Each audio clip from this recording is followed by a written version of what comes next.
Comedian Shane Gillis hosted SNL last weekend. In his controversial monologue, he talked about crackers, people with Down syndrome, and the gays. If the monologue taught me anything, it's that Shane Gillis loves to talk about himself. There we go. All right, so that well, that's a good segue into the next into the next topic. Shane Gillis hosted SNL. Yeah, he sure did. Finally, with musical guest 21 Savage. 21 Pilots. Do you listen to 21 Savage? Do we know anything about him? Okay, I don't either. So I think we're kind of conflicted here, or at least you didn't like his monologue. I just think, okay, so the big joke in it, the big climax of it was that he has a retarded, niece? Something like that. I think he's been saying that on podcasts for like a year, and he's been doing the same joke, like, oh, I kind of look like her. Yeah. I kind of look retarded myself, so I didn't like that. I liked him pointing at his dad, though, but otherwise, I don't think it was that good. I mean... Yeah, I will say, I guess in defense of like telling the same jokes, he did mention at the beginning, like, he's going in front of an audience who normally wouldn't watch him, so you kind of have to pick your best jokes there. I feel like I do like how he was at least somewhat comfortable or okay with like laughing off when he was bombing, or at least like when the crowd wasn't laughing, and I don't know. I mean, I was able to sit through it twice, and so to me, that's like a sign that it's a good monologue, and I don't know, I thought it was funny, so... Yeah, the big thing on the internet the next day was that the girl in the back that plays, what does she play, the sax or something? No, she plays the guitar, I think. The guitar? Let me do a... Wasn't reacting enough, so people were like shitting on her and being like, oh, what a bitch, she was not even laughing. And it's like, dude, what do you want to do, like erupt with laughter the whole time? There's a few times she smiles if you zoom in, you know, where it's like... She's kind of smiling there, I guess, I don't know. And then, well, what my wife and I did, we went back on a few monologues and analyzed this woman, and she doesn't, that's just what she does for like all of them. So, yeah, your argument that she hates Shane because she looks like a liberal woman, it's not valid. But the black people, yeah, they're laughing because they know. Shane, you crazy? Oh, Shane! Oh, hell no, Shane, you crazy? Hot dog cracker. My mama always told me about them funny white boys down south. And then, okay, so the skits. We got to talk about the skits. And you had a favorite. I like the Trump sketch the most, the Trump sneakers. Yeah. And you know what? I don't watch SNL, but that James Austin, that guy, you know, the three-name guy. He does a good Trump impression. That's all I was going to give him credit for. Yeah. Yeah. I think he has like the voice down. Like, no, he does. They swapped him out for Alec Baldwin when Alec Baldwin killed that person on the set of Rust.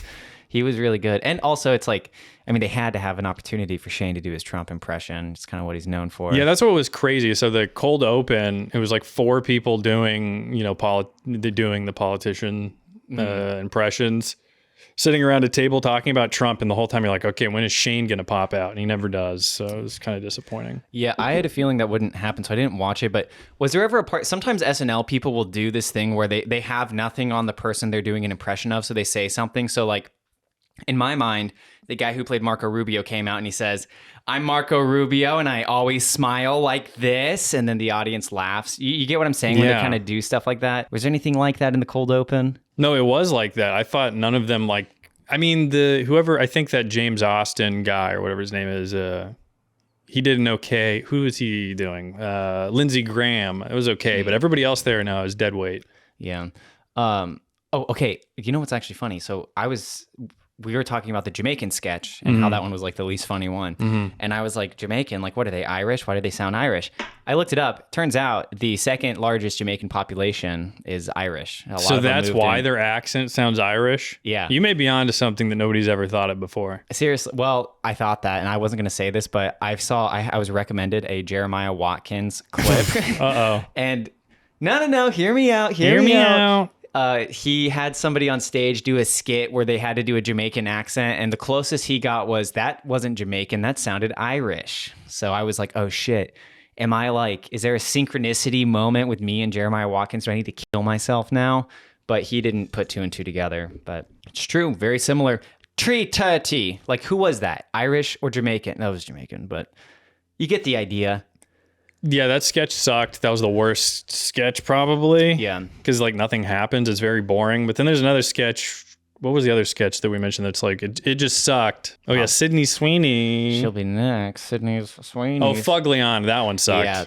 That to me was by far the worst one. And it was the last one, so I was kind of ready to be done watching SNL. I liked the Gump one, but I also liked the sneakers. And then the betting one. No, the floor wasn't good either. That was like terribly executed. Yeah. I don't even remember what happened in that one, to be honest.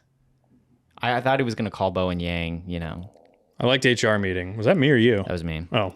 Yeah, the HR meeting was good. It reminded me of a I think you should leave skit almost, but I liked it. Mm-hmm. Shane is a good actor too, and I get why he was originally picked for, you know, SNL, and I guess it's good he got to live out his dream. And I like the gambling ad too. Yeah. I always find it funny though, like, you know, I feel like for the past 6 years, people have been saying like, oh, SNL's dead. They've never been funny.